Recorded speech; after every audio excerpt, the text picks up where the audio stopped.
Live from the YouTubes. It is Sunday, August 20th. It's 4:30, actually 4:34, but 4:30 p.m. and today we're talking a little bit of box office, a little bit of movie news, but I wanted to take some time to answer your all's questions today. I thought today was a good day. First of all, it's a good day for me. I was able to take a little bit of time to myself, which is always nice. But also, man, I have a hankering for wanting to talk about movies, TV shows, box office, and there's definitely some things to talk about with Blue Beetle and kind of the impact on its opening weekend. Oppenheimer, what's the holdover like for that? Barbie, Teenage Mutant Ninja Turtles, and then what movies are coming out this week? Are we getting Gran Turismo? Are we finally going to have to stop seeing that trailer in theaters? Darn it. Either way, I want to say thank you guys so much for being here. And let's go ahead and bring in the chat, see what you guys are looking like out there. And actually, let's get rid of this so you can see my face. Not that you want to see my face. Let's see who all is here today, man. And I know we've been doing the late night streams, so apologies. I have something going on later tonight, and I wanted to make sure I got one out to you guys today. So 4:30, man, that's where it's at. Let's see how many people join us. And, if too many people join us, then maybe we'll just have to start doing 4 o'clock. But right now, it's looking like the evening times, the night times are the best for a lot of people. But let's see who all's here. We've got Tonkatsu Productions. Blue Beetle bombed? Who could have guessed? Yes, unfortunately, it didn't look like it was going to do great, and it did probably even worse than we expected it to do, although my projections were around the 30 million mark. Couldn't even hit that. We'll talk about it. Hello, everyone. We've already got Best Picture questions. Who wins Best Picture right now? It's hard to say out of the movies that I haven't seen, but I've seen Oppenheimer. Oppenheimer is the clear favorite for me, and but it's going to have a lot of competition. Lots of competition down the pipeline later on this year, that's for sure. Dan says, you said in the title that Blue Beetle bombs, but it's #1 movie this weekend. What gives? Dan, there's not a lot of competition this weekend. No other movie was really opening besides Strays. Strays was never a film that needed to, or that was going to have a huge dent at the box office. I believe it was around an $8 million opening, which is not great. I'm curious to see what the budget was for that film, though. I assume it's not crazy. But yeah, Blue Beetle, regardless of if it's #1 or not, it doesn't really matter. It was the lowest DCEU opening. Gunn said it may be part of the DCU, but it's the lowest DC opening in quite some time. It was even lower than Shazam 2. And Shazam 2 was an absolute bomb at the box office. So yeah, not good regardless of if it was one or not. And it was almost surpassed by Barbie in like its 4th or 5th weekend, which is never a good sign. We have some super chats. We're going to get to the super chat here in just a second. Thank you guys for being here. Thanks for asking questions. And of course, even though people are still filing in, man, if you want to drop a like on this video, that would be awesome, man. That is the best way to get these streams out there. And also let me know if there's a little bit of a lag going on. I can kind of see a lag on my end. If you see one on your end, let me know. We'll try to take care of that, try to fix that. Oh boy, this is not great. It's not great. But if it gets too bad, you guys, please let me know. I also think, actually, let me pause really quick here. Let me see if I can take care of this on my end. You guys give me 1 second, and we'll be.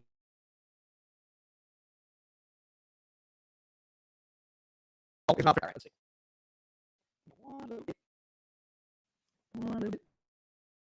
Oh boy.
I'm honestly surprised we still have 20 people here. I am so sorry about that. Man, I don't know what happened. Boy, my computer we didn't just shut down. We had a full on, have you ever seen on the cartoons? It's steaming. There was steam coming out of the laptop. Please let me know. Can you hear me? Am I here? I have never seen this streaming service do that with what I use here in StreamYard. So let's hope that doesn't happen again, man. Do we look better? Do we sound better? Is the lag here? Y'all let me know. You're going to help me work this. We're going to work out the kinks today, man. We're back. We got 30-something people back. Let's keep it going, man. This is the time, since y'all left and you came back, this is the time to hit the like right now. Everybody at the same time, hit the like, man. Let's get everybody back in here. We had some people leave, understandably so. That is completely on me, man. Completely and utterly, or utterly, like a cow's udders. I'm tired. Listen, you guys let me know. Does the stream look good, sound good, all of that stuff? But we're back. Let's see who's still here, man. Who's still here? Everything's perfect. We're back. We got Xavier. We got Stu. We got Nicholas. We got Cash. We got everybody. Everybody back in the room with me, baby. We're back up, baby. Let's go. As you guys can see, I had to replace the television screen with a fan. So let's hope the fan keeps the laptop from freaking out completely. And if it happens again, I'm just letting y'all know right now, if that happens again, we probably won't be coming back up because I'm going to have a lot more problems on my hand, a lot more problems to worry about. But let's keep going, man. Where were we at here? Let's go back in the chat. Let's hit reverse and see who all's hanging out with us, man. We were talking box office. Blue Beetle isn't even releasing in Japan, China and Japan. Oh, like not at all. See, that's something that I didn't know that. So that's definitely not going to help its case. And we're going to take a look at the box office here in just a second. But first, I want to see who all is still, after the craziness, hanging out with us. Preston asks a very sweet question. How's the baby? The baby's good. The baby's real good, man. We're doing awesome. We just went out and ate at a restaurant with the baby. We're taking baby steps. And eventually she'll be taking baby steps because she's a baby. But no, we're doing great. And we're actually sleeping now, which is amazing. Decent films dropping seem scarce lately. Hopefully, A Haunting in Venice will be decent. Yeah, we had a really good run in July. And then August just kind of like shot that down, man. It was a pretty poor first couple of weeks in August. Now, we still, like I said before, we have Gran Turismo. Maybe that can pick things back up. I don't know how well it's going to do at the box office, but maybe, just maybe. Regardless, man, I'm hoping September can kind of turn that around. We have a lot of sequels in September. The Equalizer, The Nun. You mentioned Haunting in Venice. That's actually one there. I don't know if a lot of people know that's a sequel. There is a large amount of people that I've talked to that movie about, or about that movie, and they've said, wait a second, that is Murder on the Orient Express? Oh, that's the same character. Well, that means that's a sequel, right? So maybe that could actually work in its favor because you're going to have a new crowd thinking they're getting a pure horror movie, and it may be just that, but then you'll have the people who were fans of the original two, and they find out that there's a sequel. So I'm curious to see how that movie does. Absolutely. When the screen went dark, Sarthy says, the Entity hacked Austin, giving us a heads up for its major threat in Dead Reckoning Part 2. If you guys want to look at that as a prequel to Dead Reckoning Part 2, I don't mind that. Still don't know what happened. We're going to try to figure that out. We're going to work it out when we end this stream, man. But, man, I've never seen my laptop do that before. It exploded. Hey, Austin, are you excited for The Creator? And I believe The Creator comes out, I think, the third week of September. That sounds right. Yeah, I'm actually excited. And we do have a super chat. I want to make sure I get to that here in just a second. And thank you guys for being here. Thanks for dropping the likes, man. Seriously, after what happened, I don't deserve your love, but I'm still getting it, which is amazing. So thanks for dropping the likes. And we do have a super chat, and I do want to start getting to these super chats. But if you guys want to support the channel, and if you want to drop a comment, make sure that I get a chance to read it. Super chat's the best way to do that. Regardless, I appreciate you being here. Yeah, and I think it's funny. Somebody said on Twitter, John David Washington and Denzel Washington both have a movie coming out in September. That's pretty cool. So I'm excited. Well, I'm kind of excited for The Equalizer. I'm excited to see what they do with The Creator, because I believe we have Gareth who directed Rogue One. Of course, that's very prominent in the trailers, but it has that same look to it, both the scale and the cinematography and kind of that crazy sci-fi epic look and feel to a film like Rogue One. And then obviously I believe he did Godzilla as well. I think he directed that movie in 2014. So I'm interested. It's an original story. I think that helps the case, helps the cause, because so many people are sick of sequels and reboots and all of those things right now. It's nice to have an original story like that coming out in a month where you're getting a lot of sequels and a lot of number 2s and 3s. So that's great. I'm very excited for the creator. I think this could be good. The greatest sequel, My Big Fat Greek Wedding 3. That, yeah. It was so funny. I got in an argument. It wasn't really an argument. It was somebody on Twitter. I talked about how terrible the post, and it's bad. The poster was for My Big Fat Greek Wedding 3.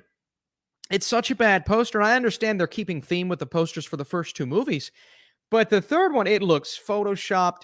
The heads aren't the right shapes. They look manufactured. They look like cartoons, and I'm talking about how bad that poster was. And somebody, and I think it's like a Hollywood producer who follows me on Twitter, man, they got mad. They got really mad at me. And, that's fine. That's fine. But they're like, well, the poster does its job, clearly. No, people want to see the movie based off the first 2 movies. They ain't going based on that crappy poster. So it didn't do its job. But boy, the defense of one of the worst posters I've seen in the last 5 years was interesting on Twitter. You have to scroll back a bit for that, but I'm sure you can find it. Theater Camp comes out here next week. I'm expecting that to overtake Barbie as my favorite film of the year. So far, all of my anticipated films have lived up to the hype. Man, that would be an interesting video, right? Movies that have come out in 2023 that have indeed lived up to the hype. I don't want to say all of the ones that I've looked forward to have, because, Ant-Man, I was really looking forward to Quantumania. That did not live up to the hype for me. I was excited for Shazam 2, but I wasn't overly excited about it. I'm trying to think of other movies that I was really pumped for. Barbie was pretty good. It was good. I enjoyed Barbie. I like Barbie. But when it comes to living up to the Barbenheimer hype, I think Oppenheimer lived up to it. For me, Barbie did not live up to it, but I still enjoyed it. I still think it's a good movie. I feel like I'm going to be on the other side of things when Oscar season rolls around, when it comes to Barbie getting a Best Picture nomination, because I think it's going to get a Best Picture nomination. Do I believe it should? No, I do not. So it's going to be really interesting to see when award season rolls around how much pushback I get for thinking that. But I just don't believe that story was as good as it should have been. So I don't want to say Barbie lived up to the overwhelming amount of hype for me. Now, if we were 2 months back and I hadn't seen any of the trailers, I'm sitting here going, yeah, Barbie, it's not going to be very good. It exceeded that amount of hype because I wasn't very hyped for it. But the Barbenheimer craze, man, I think I just set my expectations too high for that film. Hi, Austin. I just wanted to know, what are your top 3 favorite directors? For me, it's Steven Spielberg, Christopher Nolan, James Cameron. Love your videos. And we do have a super chat. I want to make sure I get to Brian here in a second. But yeah, I mean, I don't want to go all time. All time is a very challenging thing to do or say. But I will say right now, and in no particular order, but you can probably guess the order, I will say Christopher Nolan, Denis Villeneuve, and David Fincher are my 3 favorite directors working right now. I would put them above Quentin Tarantino. I would put them above Spielberg. Scorsese is an all-time director for me, so but his current, post-2006 filmography has been good, really good. Wolf of Wall Street, obviously an amazing film, but I prefer more recent outings from Nolan. I prefer more recent outings from Fincher with The Social Network and, some of his other, Zodiacs type of movies. And I think The Killer could be another banger for David Fincher. And so Scorsese would be on my Mount Rushmore of all time, but just current right now in their absolute prime, I'm going to go Nolan, Villeneuve, and Fincher, man. That's tough, though. Scorsese's definitely in that conversation. Even now, I wouldn't consider him in his prime, but he is still just top tier. He'll go down as probably the best to ever do it. Let's see here. All right, so I want to get to the super chats. I see we have 2. Our first one from Brian. Hello, Brian. Across the Spider-Verse or Top Gun Maverick? Oh, my God. That's hard, man. I'm going to go Top Gun Maverick. Now, if you were to ask me, oh boy, that's tough. It's still one that I have to think about. My reaction, my response to Top Gun Maverick, it just feels so distinct compared to any other movie that's come out after 2019. Now, I had a very similar response to 1917, but we're just talking recently, right? Top Gun Maverick did everything it needed to do and more. And it was one of the most incredible movie going experiences I've ever had. And I'm not talking about the first time or the second time. I'm talking about all of the times that I went to see Oppenheimer or Top Gun Maverick. They were all just so distinct, so amazing. It's a movie built for the theaters. And so I would put Top Gun Maverick above Spider-Verse. I only saw Spider-Verse in the theater twice. Spider-Verse, an amazing film, an amazing theatrical experience, probably the best Spider-Man movie ever. But Top Gun was just so special for me. Now, I think I've talked about this before. Top Gun versus Oppenheimer. I would still give the slight edge to Top Gun, but it's just drastically different films. But again, you're talking about which is the better film. I mean, I'd have to say Oppenheimer's the better film. But in terms of just my experience, my joy, my love for Top Gun Maverick, I may give the edge to the. And I'm going to have to think about this. I'm going to have to submit my thoughts because I'm working on a best of the decade video, and I'm working my way up to the top. And right now, I'm between two movies at the top, and I don't know which one I'm going to pick. I have no clue. And I plan on putting this video out soon. So, man, it's such a good question. Thank you for asking that question between Oppenheimer and Top Gun. But you're asking Spider-Verse and Top Gun. Spider-Verse, an amazing film, a rightful number 3. Man, I'm giving away my list. I don't want to give away my list, but Spider-Verse is truly a phenomenal superhero movie. Robert Parks, just leaving the super chat. Just chilling, leaving the super chat, Robert. Hey, man, if you want to ask a question, let's see. We got, did my super chat go through problems with password? Robert, I didn't get your actual question, my friend, but I will be on the lookout for it. So ask away. I'll be sure. I want to make sure I get to that. And G. Kobe P saying Austin is a sucker for them dad movies. Yeah, I'm a sucker for a good dad movie, man. I really am. I love a good dad movie. I always have because of my relationship with my dad. But now, obviously, having a daughter of my own, I'm more of a sucker. I'm also a sucker for a good brother movie. You know, brotherly brother movie. Man, I got a brother, and don't tell him I think he's cool, but I protect that boy with my life, and I love seeing movies that kind of represent that. So, not that he needs protected. He works out. He's fine. Cash with the super chat. Watched Old Boy. Oh, did you see it in the theater, Cash? Did you see it in the theater? For the first time last night, the octopus scene made me so uncomfortable.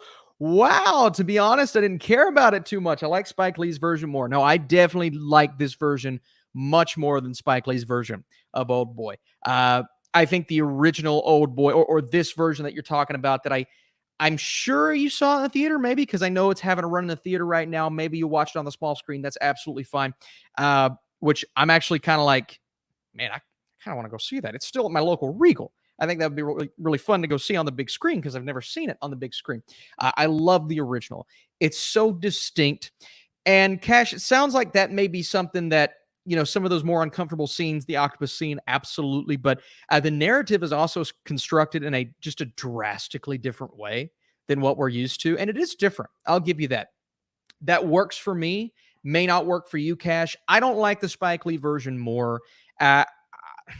I feel like that's one that does a nice job at what it tries to do, but it doesn't capture the essence of what the original captured. Not that it had to capture the same thing, but it doesn't capture that fun or that sense of fear or, you know, what it's. But again, these are two fairly different movies. So I don't know if it needed to capture what the original captured. Regardless, I prefer the original Old Boy more. Man, oh man, I'd like to see that in the theater, Cash. I really would. I think Spike Lee's version is very different. I agree. I like both of them, but I think Spike's resonates with me more. Yeah, I need to go back. You know, Cash, it's been a couple of years since I've seen Spike's version. Actually, it's been a couple of years since I've seen both versions. I need to go back and check out Spike's version one more time just to kind of give it another go, you know? But good question, though. Fardeen, watching Old Boy tomorrow in the theater for the first time. Fardeen, that is awesome. I'm very jealous.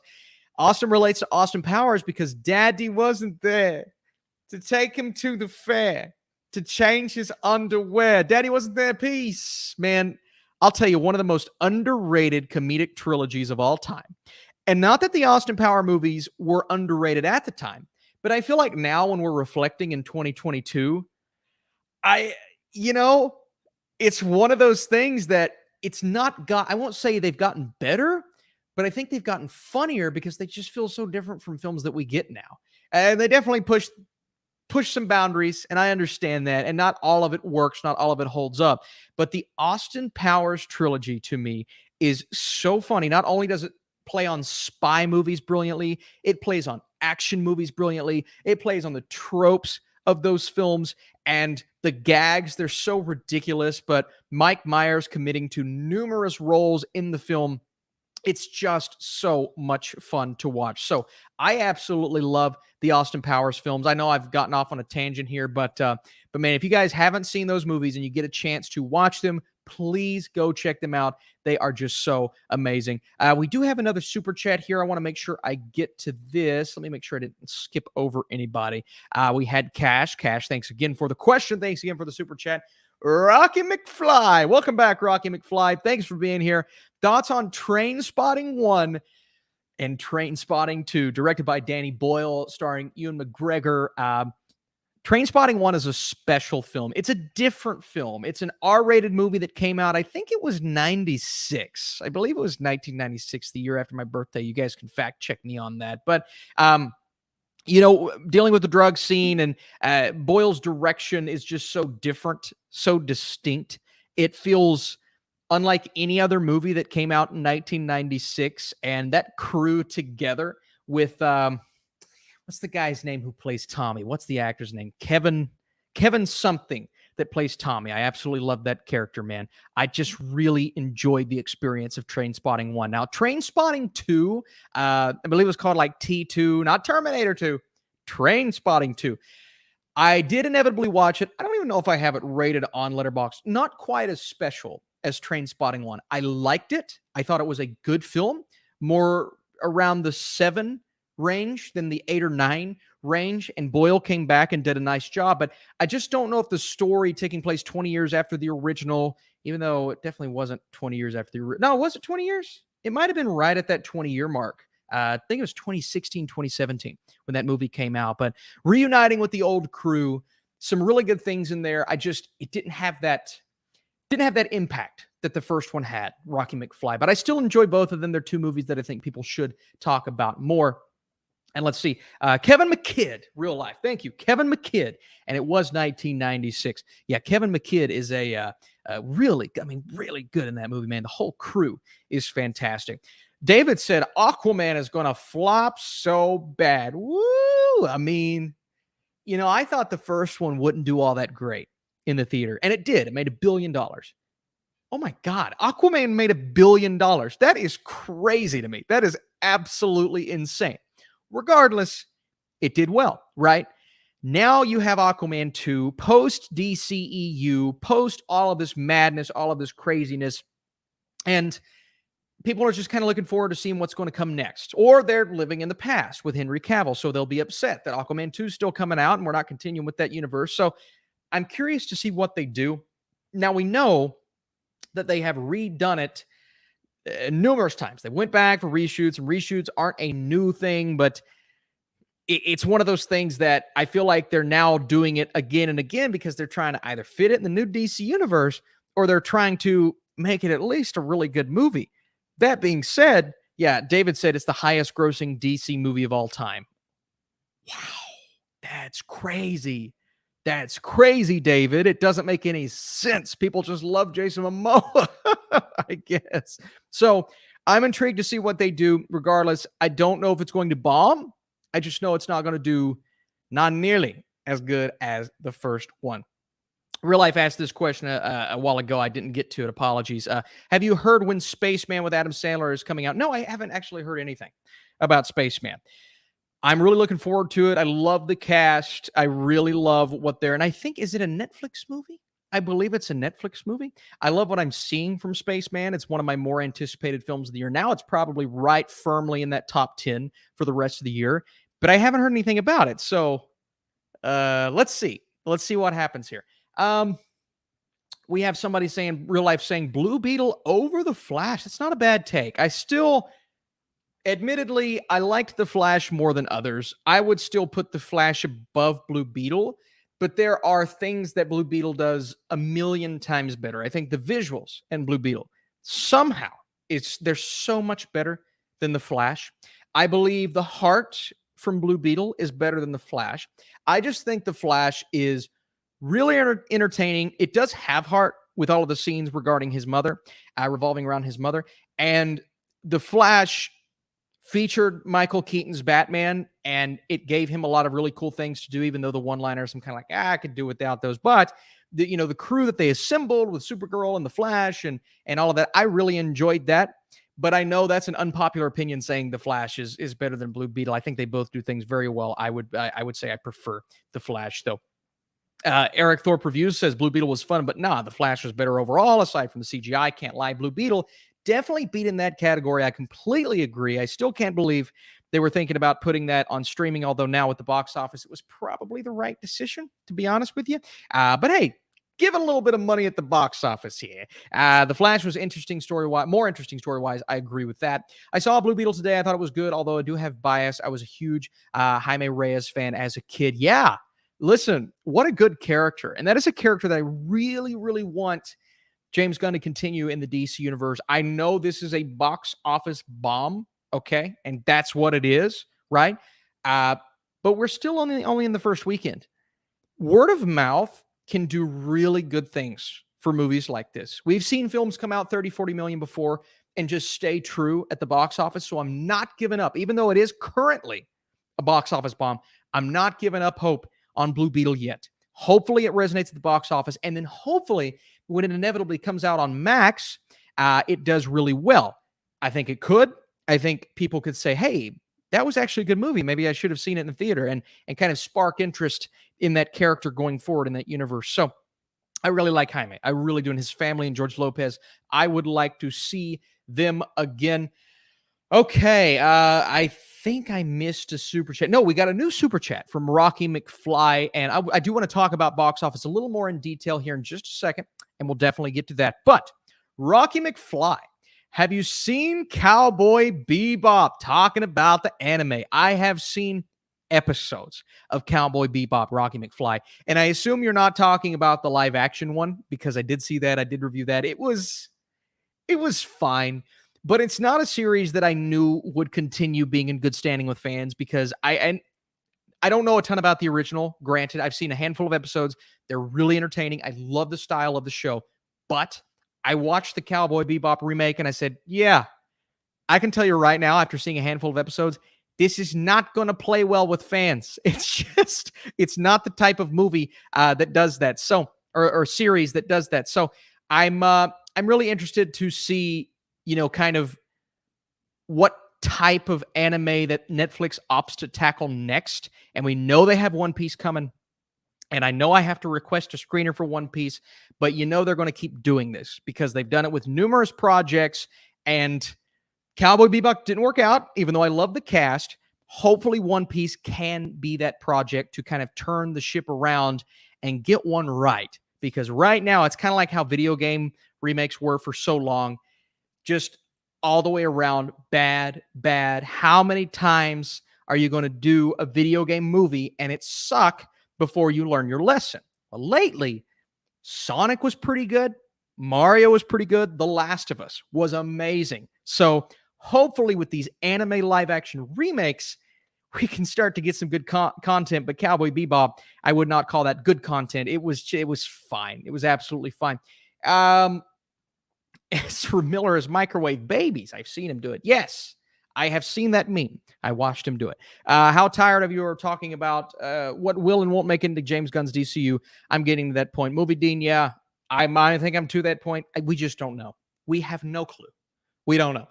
I am going to assume Blue Beetle is in it because that's what James Gunn said. He said, we want to take this character and make him part of the DCU. Now, that could obviously just be CEO talk. We want this movie to come out in theaters and perform well, so I'm going to say the thing that sounds good regarding this film, just like The Flash. They did not say we're never bringing back Ezra Miller because the movie was coming out. They can't say that. So bad stigma around that. We're not going to say we're replacing Ezra Miller, even though now it's clear to me that they are going to. Blue Beetle, same thing. Although Blue Beetle you have a more likable, actor at the center. You have more likable elements about the movie, even though I do think The Flash was a pretty good time in the theater, to be honest with you. So I am curious to see if they bring back Blue Beetle. But again, I just don't know. We don't know anything until it comes out of the words or those words come out of his mouth.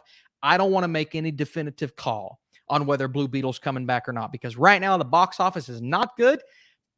But let's see what the rest of the month is like for this film. Who would you cast as Ted Cord? I don't know who I would cast as Ted Cord, David, but I did see that was it Sudeikis? They had Sudeikis on board as Ted Cord, and I think there was a picture of the movie that looked very similar to him. So I'm curious, but again, we just don't know if this franchise is going to continue either way. So it's something we'll talk about maybe down the line. But yeah, I think Sudeikis was Ted Cord, which is pretty funny. Now, guys, let me pull up the box office here. I want to talk just a tiny bit of box office with you all, and kind of go, hey, Blackbird, 4 Emmy nominations. Kind of go through what we have here, and let me kind of extend this for you. Let me extend that for you. And look at the top 5 and just just keep looking. I can't get over Barbie. I cannot get over how good Barbie's doing. Oppenheimer with a 43% drop, which is kind of in line with where we've been with Oppenheimer. But that 36% drop for Barbie is just remarkable. And I know it's made 567 in the US. Let's look at its total numbers worldwide. $1.2 billion. And where does that put it? All-time rankings. These are the domestic all-time rankings. So I kind of want to see where we are here. Let's see, single day, top weekends, fastest. Oh my God. Let's look at the drops, because that's kind of where I want to fall, because I think we're getting less with the drops. Yeah, here we go. So the first weekend, 162 for Barbie, 93.53, a 36% drop at 33. And then in its 5th weekend, another $21 million. That's unbelievable. But honestly, I think this international number is even more impressive for me. 7-Eleven. Love that place. $711 million. Oh my God. Million.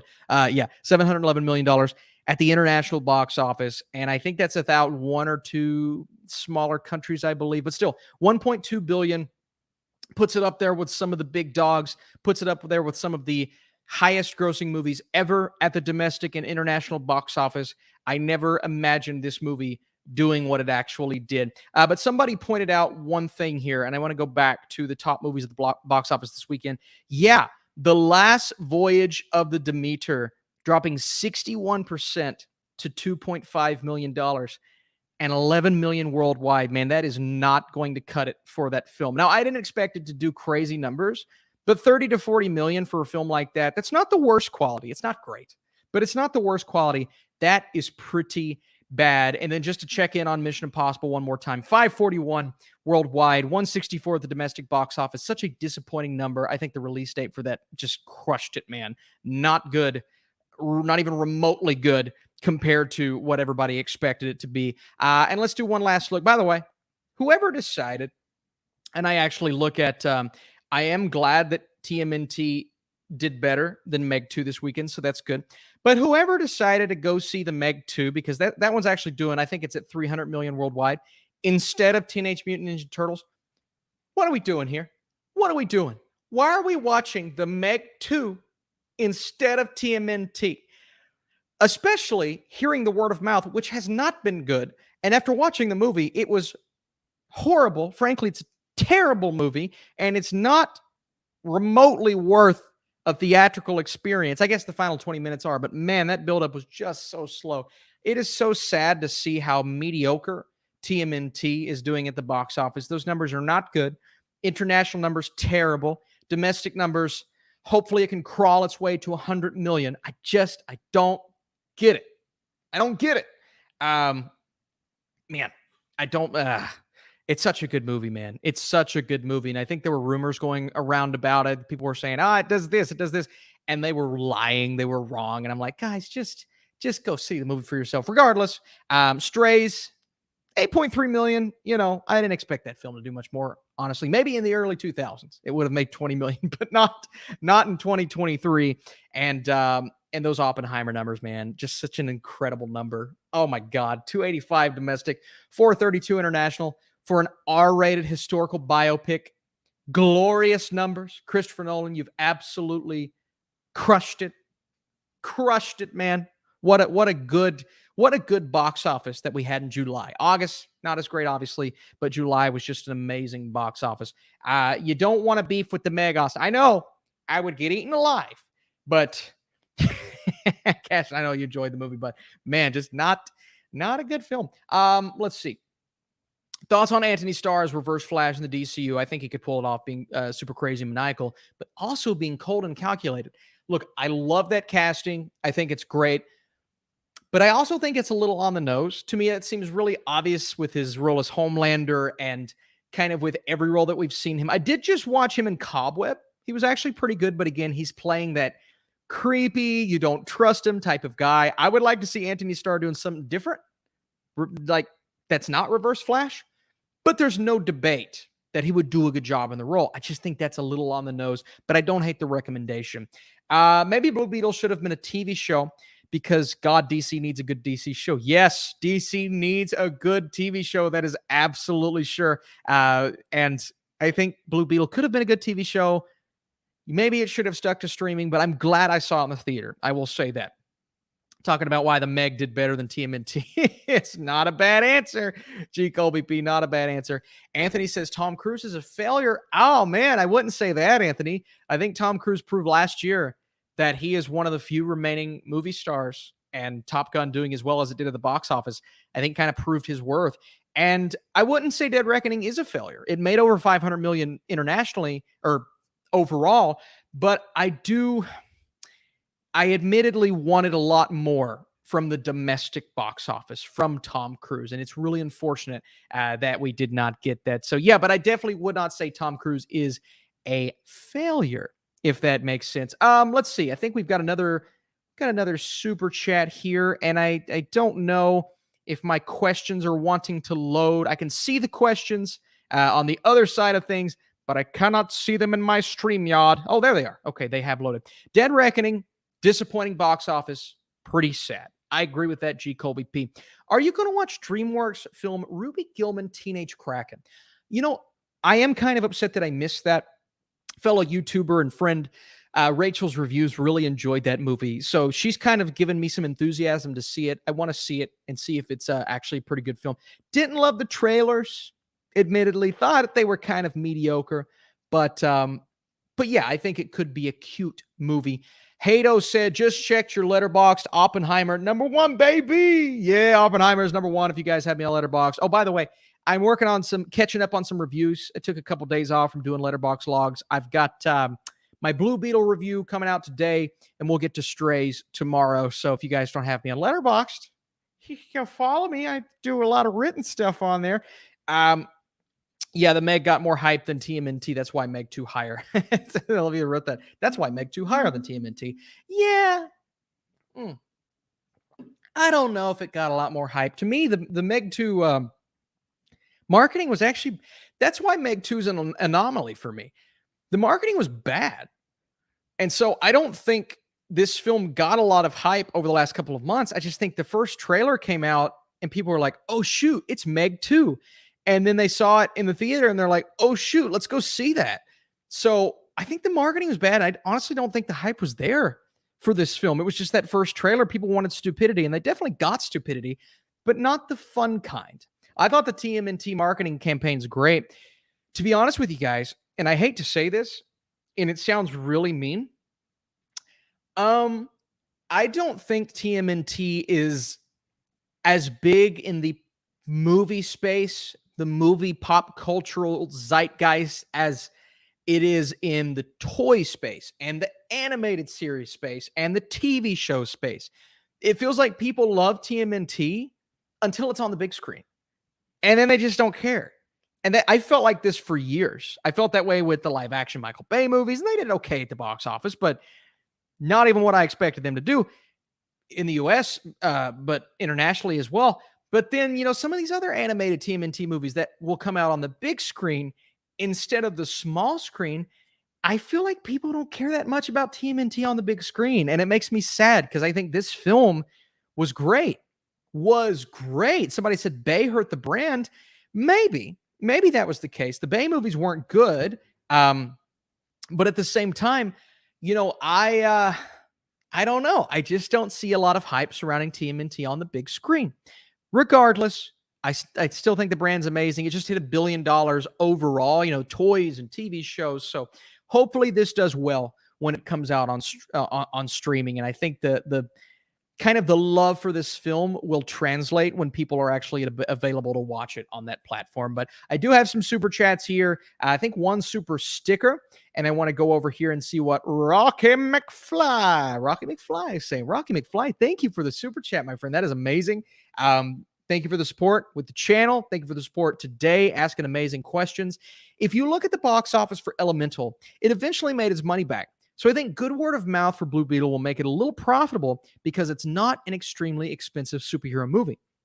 And that's a good point. Rocky McFly brings up a great point. Now, I do have a little pushback for one part of what you're saying, but we'll get to that. Elemental, that is the ultimate example of a movie that comes out.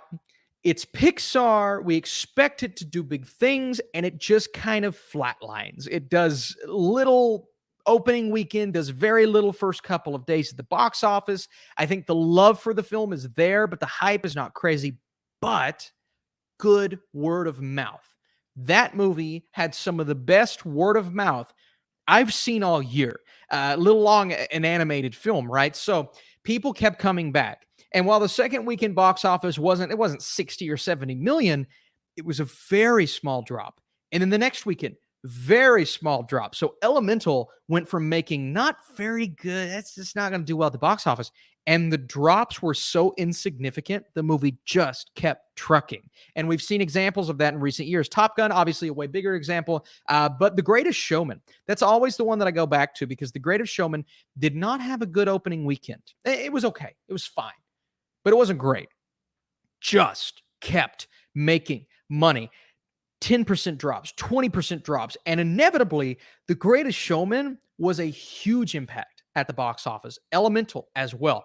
That is my hope for Blue Beetle. Now, my pushback is the word of mouth hasn't been as good. I enjoyed it. I think a lot of people enjoyed it, but that B+ cinema score, the B+ cinema score is not great. And that's where I have a little bit of pushback is the more casual fan. They probably walked out thinking, yeah, it's just another superhero movie. For me, it had the heart, it had the emotion, a lot of great family stuff in there, and it made for a good experience. Not a great superhero film, but a good superhero film. But what are people looking for right now? They may be looking for great superhero films. And I think that may be where Blue Beetle runs into an issue. But I'm not giving up hope, right? Hopefully some people are looking for just a good superhero film.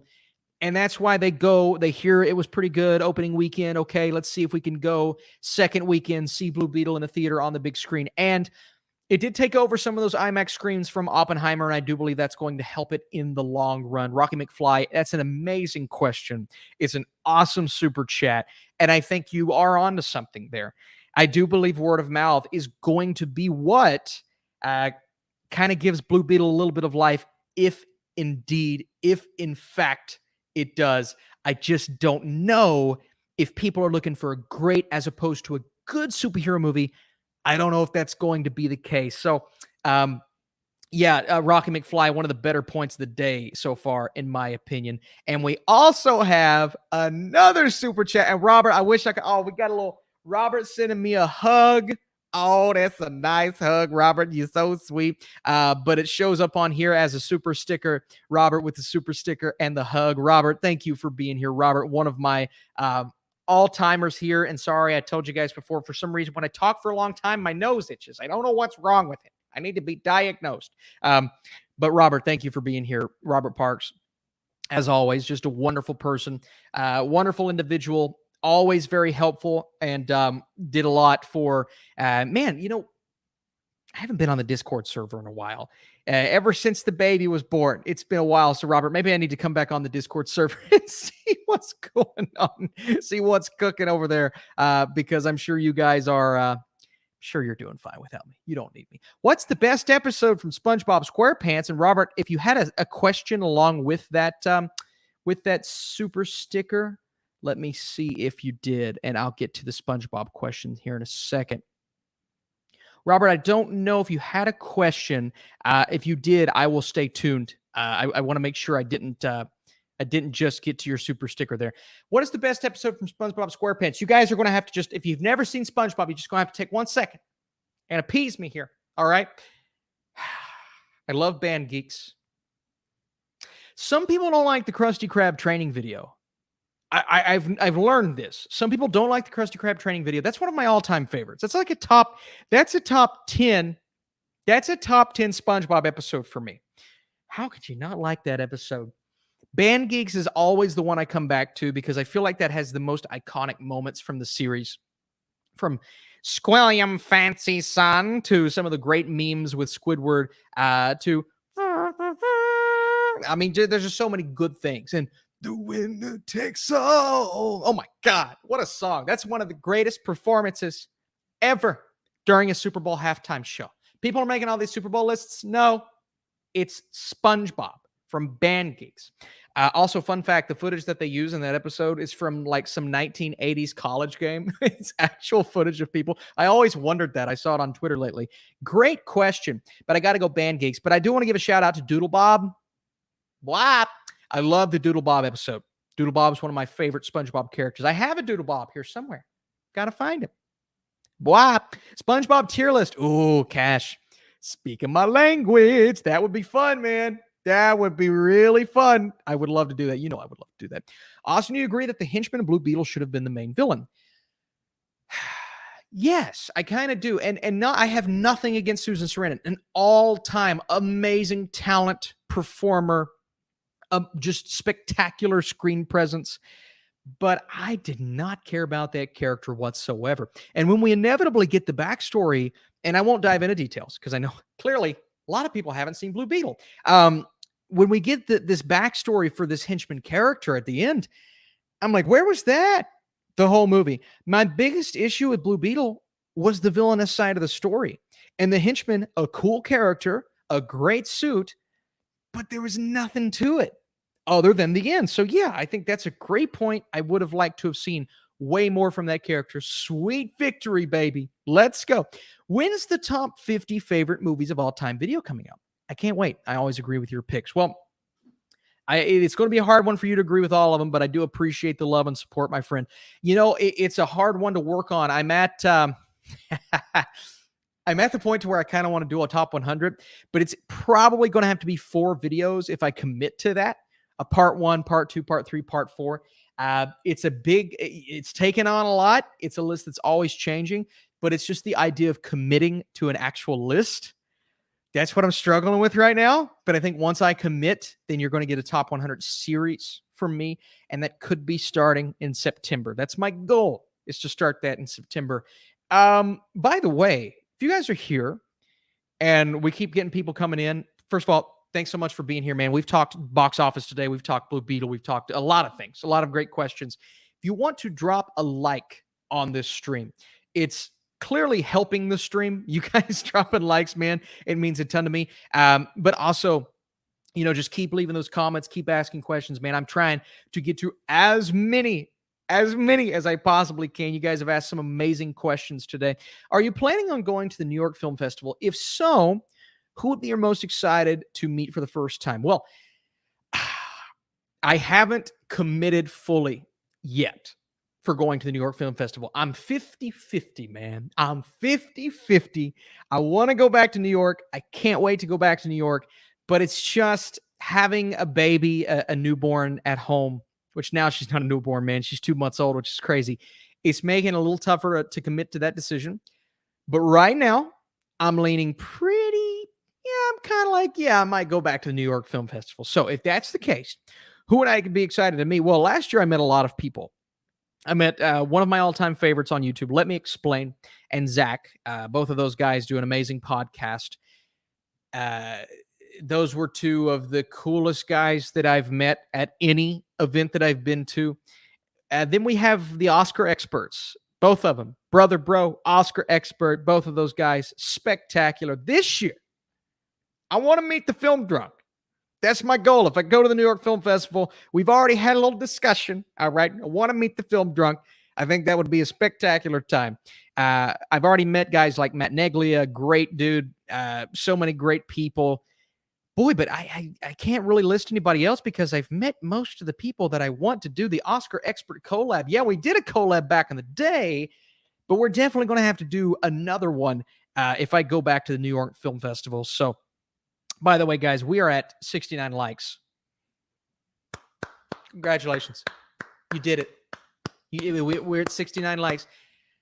As much as I want more likes, okay, I do want more likes. But just know that milestone of 69, we're up to 70. Never mind. Can't talk about it anymore. Thank you guys for that. Love the Oscar experts. So do I. I let them know that. I was probably annoying with how much I expressed to them that I love them. I just saw the best movie of the year, Tupi and Bina. What is this? What is this? I haven't heard of this. Don't know what that is. I have no clue. What's the last book you read, Austin? Man, what is the last book I read? Well, I finally finished Dune little after the movie came out. So that was in 2021. Do you know all the books that I've read this year? Parenting books, relationships with your child. I'm not kidding. And I always told myself, I'm not going to commit to that. That's ridiculous. Why would I read a parenting book? And then my wife got pregnant, so I'm going to read some parenting books. So I did. That's been my life this year. Yeah, boy, that's lame. I'm lame. I'm sorry. Do you think Keanu Reeves would play a good Ghost Rider in the MCU? Yeah, I do. I think the casting's a little on the nose because it's so obvious, but I think he would. I think he would play a good Ghost Rider. Keanu Reeves would play a good anything, though. I'm telling you. And it's not the actor with the most range I've ever seen, but just the way he commits to a role, especially one like that with a little less talking. So Ghost Rider would be great. Keanu Reeves is amazing.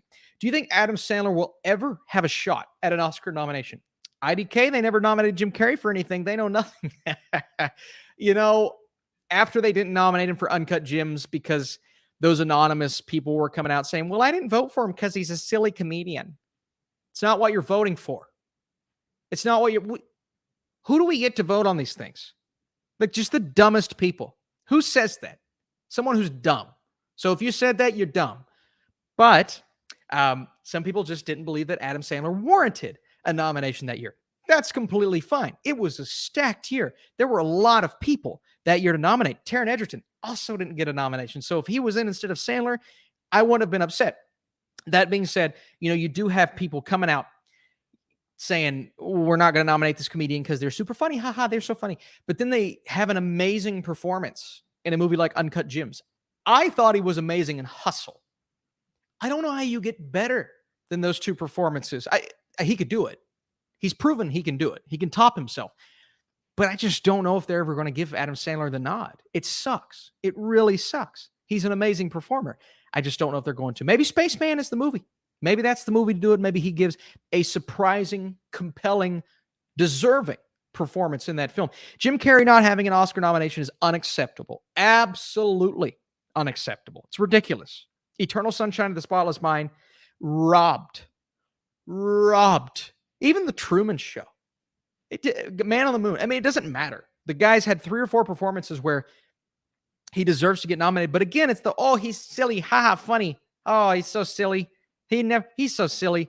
Stupid. So stupid. Sandler should have won that year over Joaquin. That's my hot take. I don't hate it. I think Joaquin was a little better, but it would have been a competition if he was nominated. But unfortunately, he was not nominated.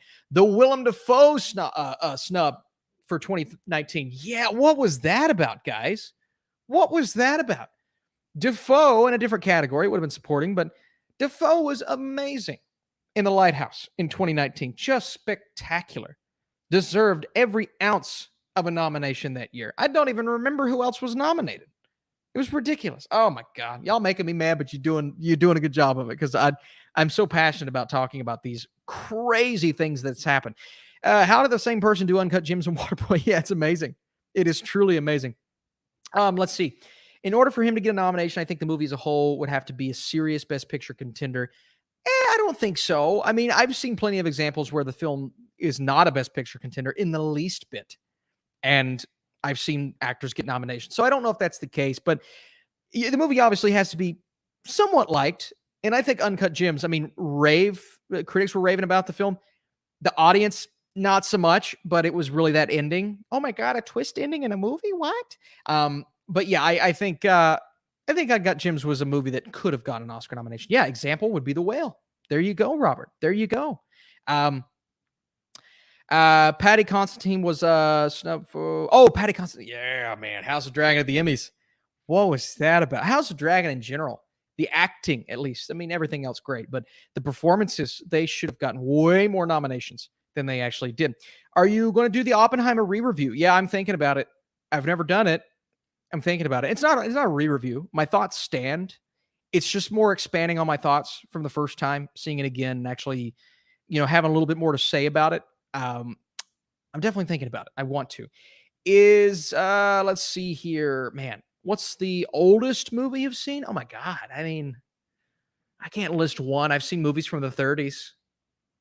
That's probably I don't know one specific though. I would have to think about it. It's a great question. I'd have to think about that. The Lighthouse should have warranted a director nom as well. I agree. It got cinematography, which is great, but supporting actor and best director, I think, should have been in the conversation. Yeah, I meant like reviewing it a second time. Yeah, completely. I want to. And it's one of the few movies of the last several years that I think warrants a second video from me. And I can rarely say that. So, yeah, I definitely want to. Let me make sure I didn't miss any super chats here, guys. Oh, I did. We've got one from Fardeen, and it's a good one. Succession or Better Call Saul? Woo! Man, that's a good question. Oh, boy. I may shock some people here. I may go Succession. They're both, I'm going to have to scoot the seat up for this one. They're both masterpieces. Okay. They're both top tier television. They're both two of the greatest TV shows I have ever watched. Quality from start to finish. Maybe one or two episodes that lost a little steam, little momentum, but love me some Better Call Saul, guys. But I think I have to go Succession. Succession hit me in a different way. We got a lot of Better Call Saul, BCS. They're both masterpieces. I agree with that. Currently watching Succession season 4. That's so good. Oh, yeah. Gonna have to go with Succession. I'm with you. I'm going Succession.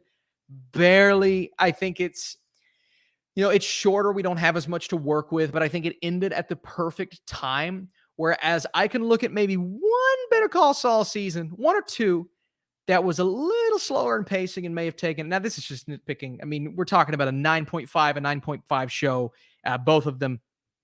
But I would say Succession was tighter, flowed just a bit better, and it wasn't more satisfying, but it ended in the right way at the right time. And so that's kind of what gives it the edge over Better Call Saul. But again, we're talking about two of my favorite shows of all time. Still haven't finished it. And then Merle coming in. I just woke up again. Hey, well, good morning. Nice to see you. Succession is slightly better. Yeah, we're got two sides of the fence here, man. This is I always say it's always my comparison. Which kid do you love more? Which show do I love more? I don't know, but I'm going to give the slight edge to Succession just off the bat. Jake Gyllenhaal or Ryan Gosling? It's actually a great question. What are we doing today? Passion orange guava. Delicious. Why can't you see that? Oh, I've got the focus set. If you've never had passion orange guava, it's good stuff. But you have to like guava. If you're not a guava fan, you're not going to like it. I'm going to go Jake Gyllenhaal. I think Gosling has given the more notable, maybe one or two more bigger performances. Because Jake Gyllenhaal, he's usually either a supporting role, or it's Nightcrawler, or it's, you know, a villain in Spider-Man and Mysterio. He's never given that he's the lead of a big blockbuster movie. He's never done that. I want to see that, but at the same time, he's always doing these little things that are just so spectacular. So spectacular. Yeah, I guess Brokeback Mountain did well at the box office, but again, I wouldn't consider that I'm looking for more of a Cillian Murphy and Oppenheimer type of thing. You know what I mean? Where this was his first big lead of a movie with so many talented people in it, but Cillian Murphy is the face. I would say Brokeback Mountain is Heath Ledger and Jake Gyllenhaal. Jake Gyllenhaal and Heath Ledger. I want to see Gyllenhaal own that, because Gosling, we got a lead male actor role in Barbie. We've got Blade Runner 2049. We've got freaking La La Land. I mean, Jake Gyllenhaal has the more notable movies, but in terms of Ryan Gosling has the more notable movies, but in terms of what Gyllenhaal brings with his performances, a lot of supporting roles, they're top tier. Zodiac, Prisoners, obviously Nightcrawler. I mean, I'm still baffled that there was no love. I mean, there was from us, but there was no love at the Oscars for Nightcrawler. It was gross. It was gross. What a freaking spectacular performance that was just snubbed entirely. Oh, that's one of the worst ones I've ever seen. Demolition was great. Very underrated movie. Yeah, it's just like he keeps doing this, man. Every year, we've got a great Jake Gyllenhaal performance, even if the movie's not good. And yeah, another example for Gosling, The Gray Man. That's another example. But every year, man, it feels like Jake Gyllenhaal, he was great in that film. Okay. And it's becoming this run-of-the-mill type thing where I don't think people are taking him serious. And that sucks, because he deserves to have 3 or 4 Oscar nominations, a little long one. You know what I mean? So I'm going to go Jake Gyllenhaal slightly over Ryan Gosling. I believe he deserves more love. Okay. Man, we got some great questions here. And if you guys have any super chats, send them in now, because we're probably going to go just 5 more minutes. And listen, I want to say, and we had a great turnout. I know it was a struggle at the beginning, man, getting everything going. But what an amazing turnout here towards the end. 90 people. If you guys want to drop the like, and I know I've got it down below, drop a like, hit subscribe. If you've never been here before, if this is your first time, we got listen to this review we got coming out this week. Gran Turismo. You know what that means? We don't have to see that movie trailer in the theater anymore. So I'm very excited to bring you that review. But it should be a special week, man. Like I said, I'm working on best of the decade. I'm working on best of all time. I'm working on my summer movie tier list. That should be a spectacularly fun video. So if you guys have any more questions, send them in now. Let's get to a couple more here. And thank you guys so much for being here and being awesome. And we have Robert Parks. Robert Parks again, baby. Robert, what are you saying? Let's see here. It's not, I don't think the question's coming through, Robert. So if you just want to ask the question, thank you for super chats, by the way. But if you just want to ask the question along with the super chat, I appreciate it. Thank you for being awesome nonetheless, man. Seriously. Let's see here, though. I want to get to a couple. I saw one really good one. What's your favorite Ryan Reynolds performance? Obviously, Deadpool's amazing. Buried is a great film. Buried is a great example of what Ryan Reynolds could do if he didn't do the same shtick over and over. But Buried's a great performance. Obviously, Deadpool's the answer here, but he's very, very good. Started streaming 69 minutes ago. Let's go. We've hit the mark. Robert says, Austin, have you seen the TV show 24 with Kiefer Sutherland? It's my favorite action TV show, and it's also one of Sean Chandler's favorite TV shows of all time. You know, I've only seen episodes from 24. I don't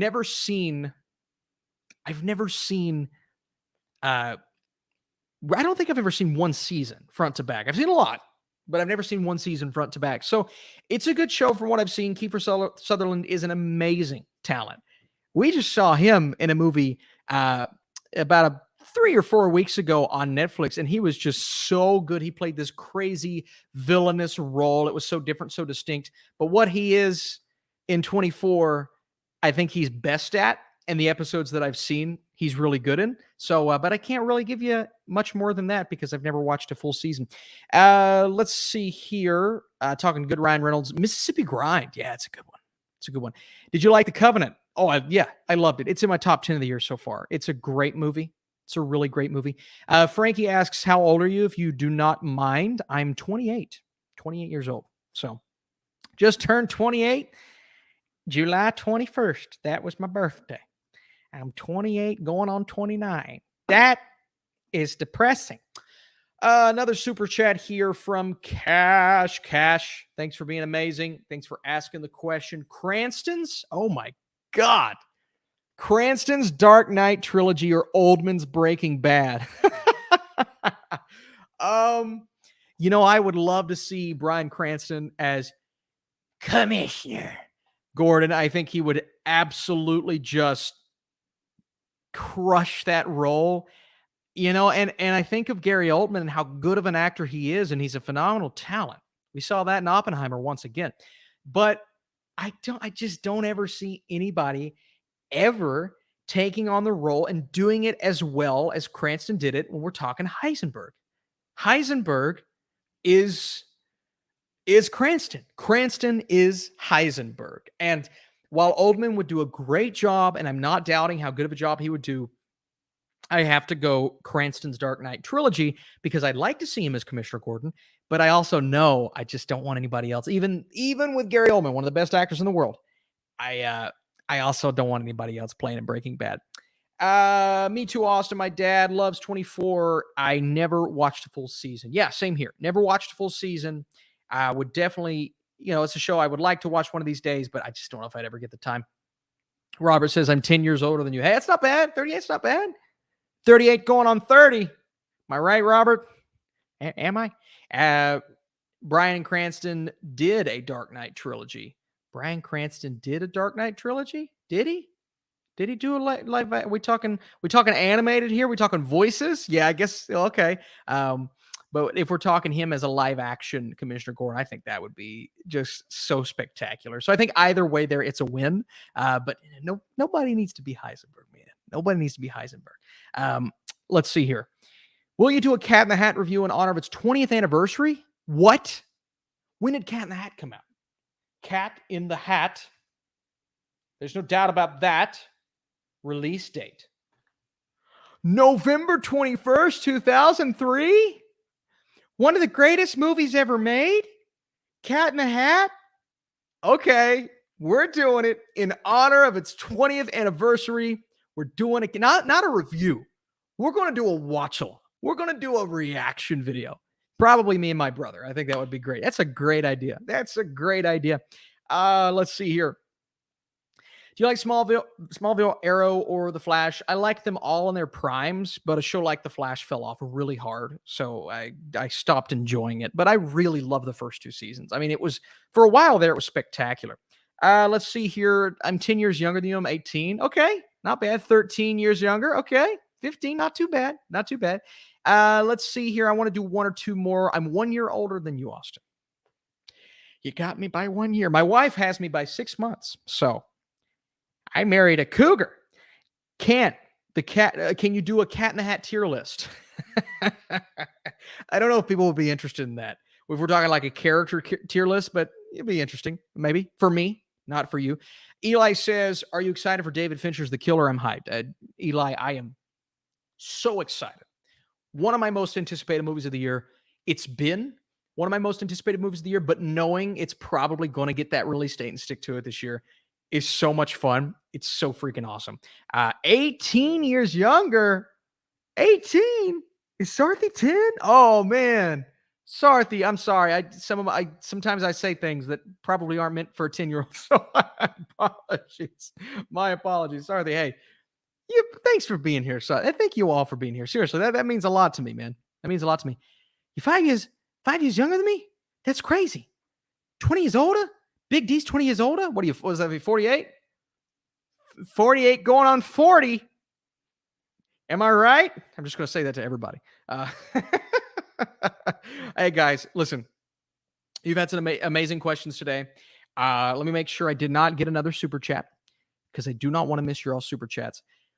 For the 10 minutes I was gone earlier in the stream, I want to say thank you for your patience. Thanks for sticking around, and thanks for coming back, man. That means the freaking world to me. Let's see what we ended at likes. We ended at 82. Okay. That's not terrible. That's not terrible. I would have liked 90. 90 likes would have been amazing. 82 likes, not too shabby. You all being here, not too shabby.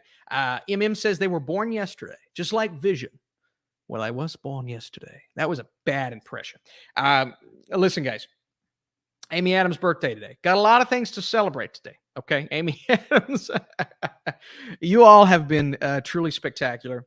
You've been asking some amazing questions, some awesome super chats. For everybody who asked a super chat today, seriously, from Rocky McFly to Cash to Robert to Brian to Robert again to Fardeen, you guys have just freaking knocked it out of the park.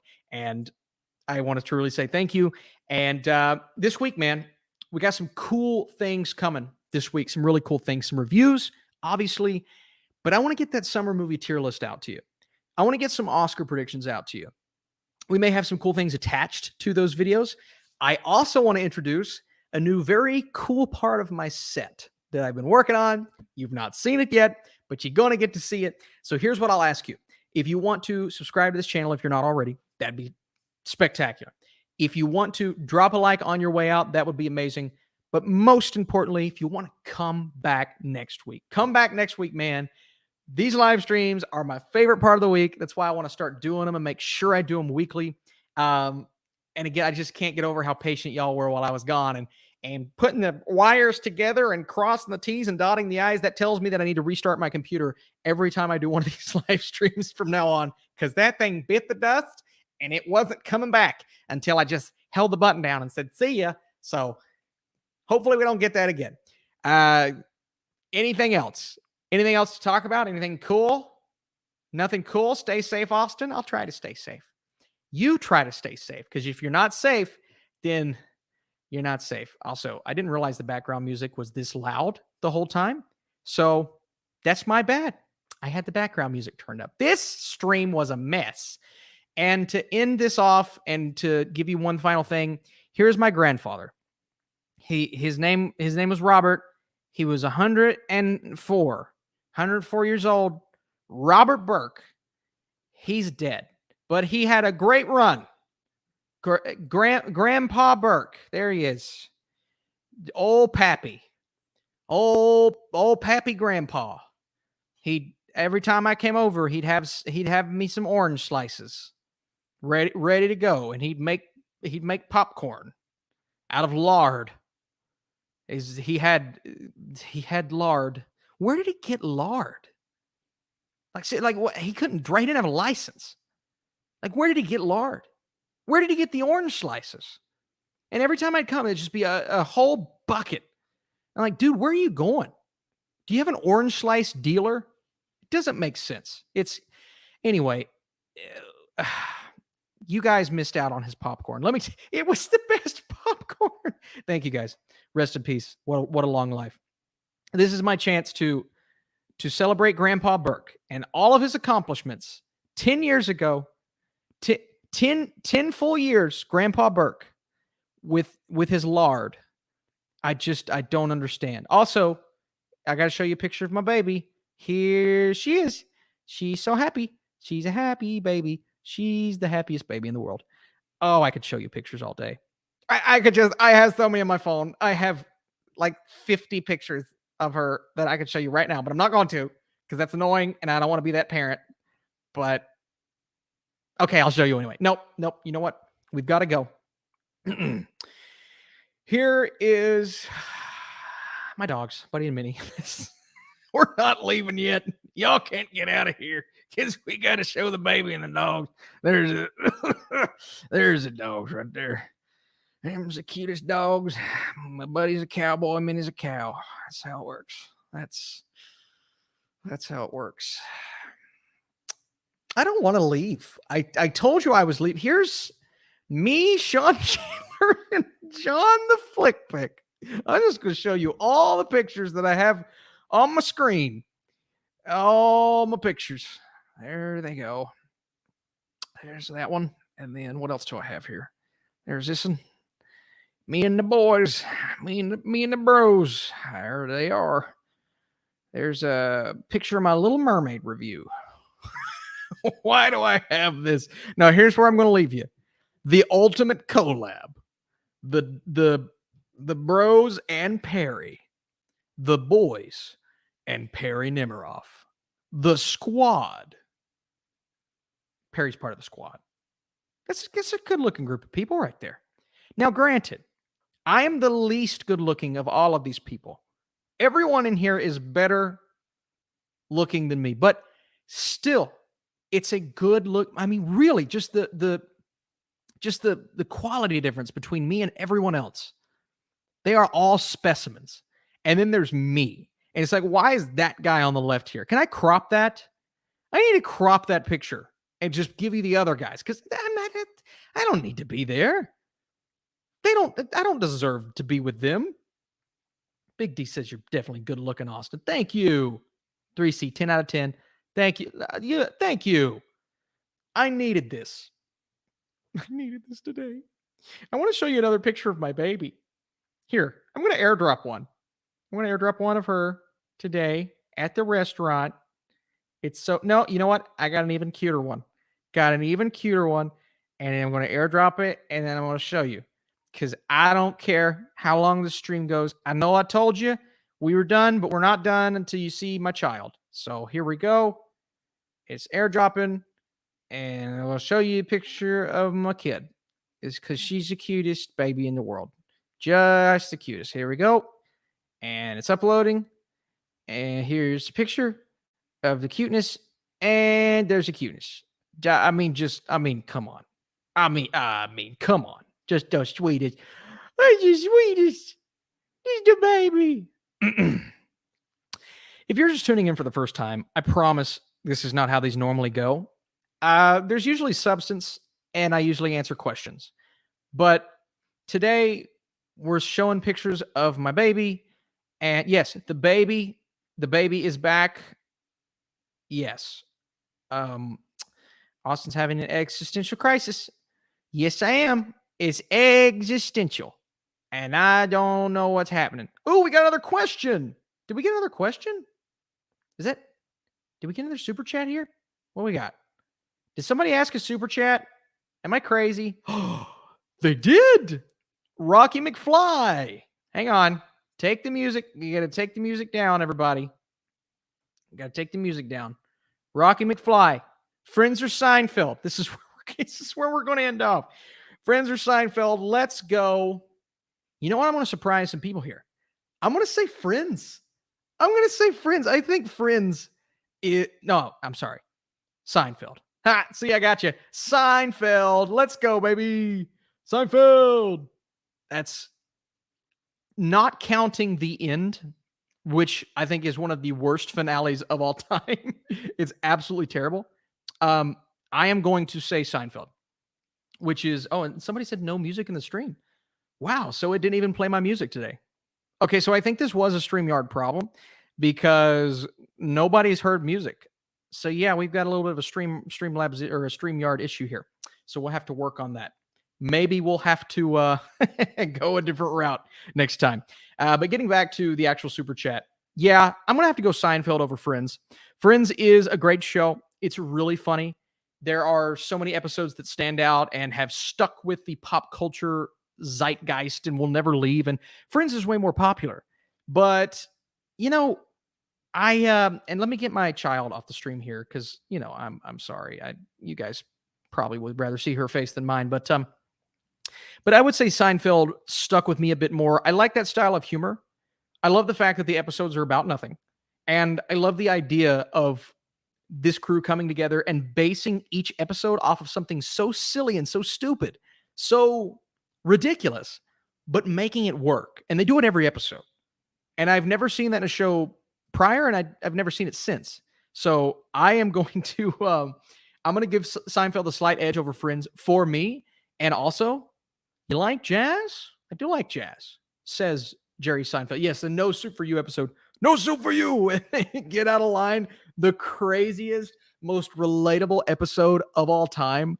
I mean, yeah, man. I'm going to go Seinfeld. That's a great question, though. It's a great way to end off. All right, guys. No more pictures. No more silliness. Oh, no. Rocky McFly with the Rocky McFly with another super chat. Oh man, we're still going. Hey, I told you, man. I told you. We get super chats, we going. We get super chats, we're not gone. We're not gone yet. This is post credit scene. All right, we're doing a post credit scene here. Best trilogy that is not Lord of the Rings. Mm.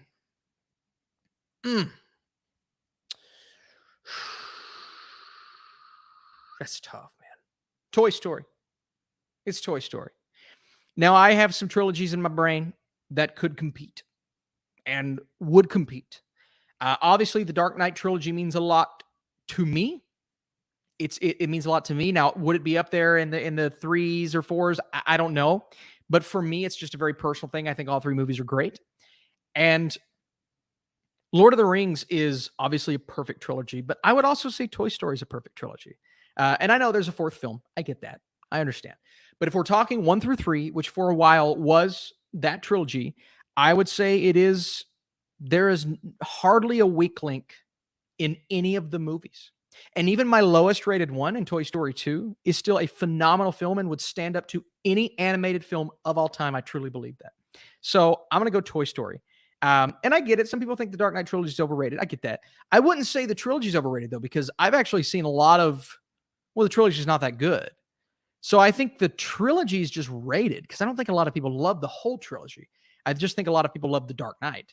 So, the before trilogy. And that's another. I do think the third film is not as great as the other two, but the before trilogy is a phenomenal example. It would probably be in my top 5. And someone else said Godfather trilogy is amazing, but again, that third film just not on the same level of quality. I could say the same thing about Indiana Jones. I don't think Temple of Doom is on the same level of quality as the first and third. OG Star Wars trilogy, maybe Return of the Jedi is a little lower than the other two, but still amazing. And the Guardians trilogy, that's a good one. I would say Guardians 2 is a little lower, but that's not a bad. Yeah. Okay. See, that's new. That's brand new. So we got to start considering the Guardians trilogy when we're talking about best trilogies. Kung Fu Panda, I think the third film fell off a little bit, but the first two are great. How to Train Your Dragon. That's a great one, man. That's a lot of great examples. And of course, Captain America. Second, third, or top tier, I agree, but I would also say the first is one of the most underrated movies in the MCU. I will stand by that. Listen, amazing Captain America trilogy is the best MCU trilogy, hands down. Yeah, man, Guardians is tough, though. Guardians is tough. Guardians and Captain America are both up there. And Back to the Future, of course. It's great, Ryan. That's great. Back to the Future 1, perfect. 2 and 3, not as perfect, but still really good. I think 2 is slept on. All right, guys, listen, amazing. Thank you again for the questions. I can't fathom this going any better for 10 minutes of darkness and silence at the beginning. Oh, and Planet of the Apes. Do not forget about Planet of the Apes. Rise definitely got us there, but once we got there, Dawn and War. So many amazing questions. Human Centipede. Yes, of course. Human Centipede. That's a garbage trilogy.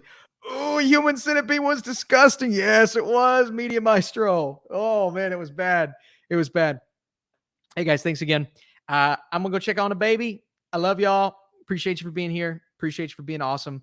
And I'll catch you tomorrow. I think my next video is going to be dropping tomorrow. So if you don't have notifications on, turn those on because you're not going to, you don't want to miss what we got dropping. All right. See you soon.